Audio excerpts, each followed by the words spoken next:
Над селом Нювчем Сыктывдинского района зазвучал колокольный звон. Монтажники и наладчики закончили обустройство звонницы.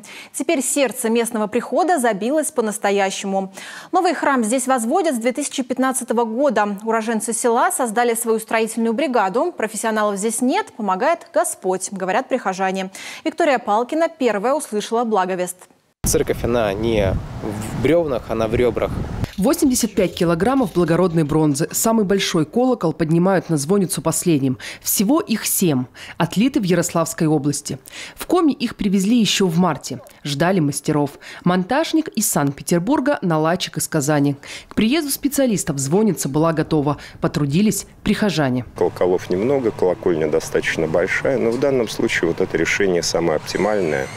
И вот то, что 5-6 колоколов висит на одной балке, с одной стороны 40, а дальше добывание до 20, это создало определенное равновесие в балке и смотрится визуально очень хорошо. И для звона это хорошо, когда колокола висят одной группой.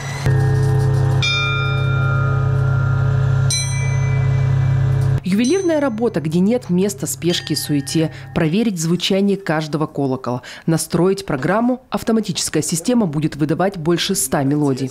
По задумке настоятеля местного прихода обустроить звонницу нужно так, чтобы и прихожане могли звонить в колокола. Это сердце села. Колокольный звон оживает поселок. И как в прошлый раз я говорил, что слезы на глазах, так и сейчас говорю, вот наворачиваются слезы на глазах, и это большая радость. Большая радость не только для меня, для всех людей, которые сюда будут приезжать. Новый храм видно практически с каждой точки села. Теперь еще и слышно. Стоит он в самом центре Нювчема, на месте старой церкви.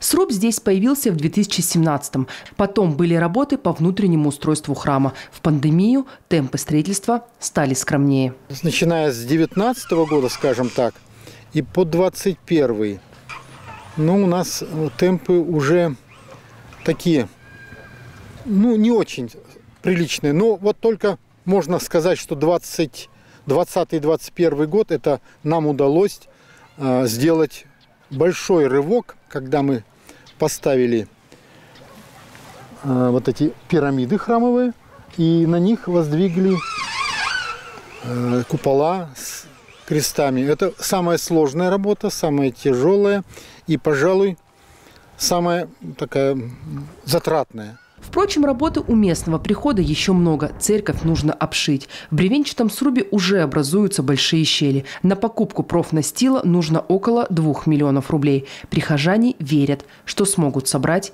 недостающую сумму. Виктория Палкина, Олег Юшков, телеканал Юрган, Сыктывдинский район.